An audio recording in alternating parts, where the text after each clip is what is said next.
Et effectivement, il est dit cherchez, vous trouverez. Et c'est pas simplement ah oui, quand on cherche, on trouve, comme en toute chose, comme n'importe où ailleurs. C'est plus profond que ça. C'est euh, c'est pas simplement une projection de l'esprit. Ah bah quand on veut trouver quelque chose, on finit par le trouver parce que c'est notre esprit qui le produit. Comme si notre esprit produisait Dieu.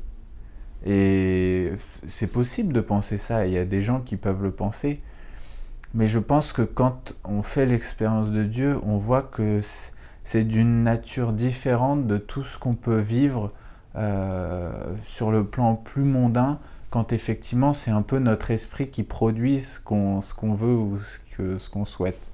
Là c'est tout autre chose, parce que là, il est question d'un amour qu'on ressent tout d'un coup.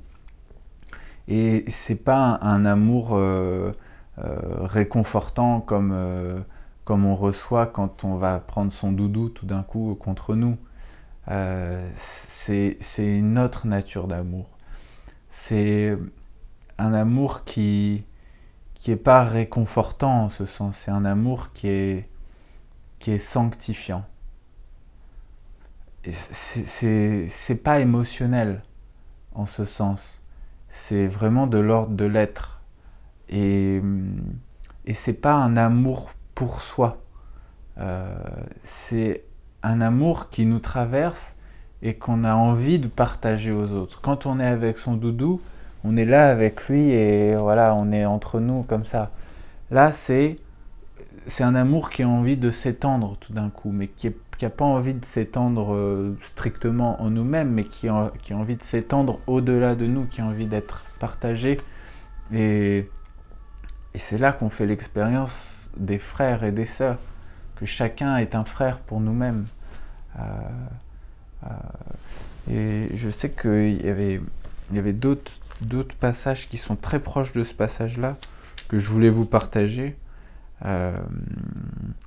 Voilà, Jésus dit, donc il parle aux apôtres, et il dit, celui qui vous écoute, m'écoute.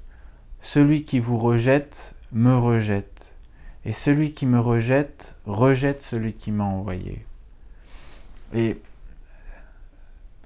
ça, on en fait l'expérience aussi en nous-mêmes.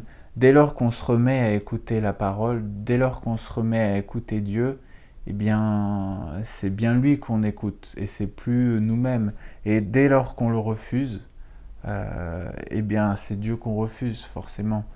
Et je pense que notre esprit, notre mental, il peut facilement un peu se braquer devant ces paroles et se croire plus malin et de se dire « Ah non, je vois très bien ce que ça peut éveiller chez certaines personnes, se croire des élus, et hop, ils se gonflent de ça, moi je suis plus malin que ça. » Non, il n'est pas question de se gonfler. Et Jésus le dit juste après, il dit « Toutefois, ne vous réjouissez pas parce que les esprits vous sont soumis. » Il parle des esprits du mal, donc de l'ignorance.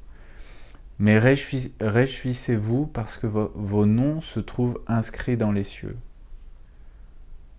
Voilà, donc il ne s'agit pas de se réjouir du fait d'être un élu. Et tout le monde est appelé. Mais si tout le monde est appelé, il y a peu d'élus, parce que l'élu, ce n'est pas celui qui est un élu de Dieu, c'est celui qui a choisi Dieu. Et qui a choisi de se mettre au service de Dieu. C'est ça, et seulement ça, un élu. C'est pas quelqu'un qui est au-dessus des autres. Pas du tout.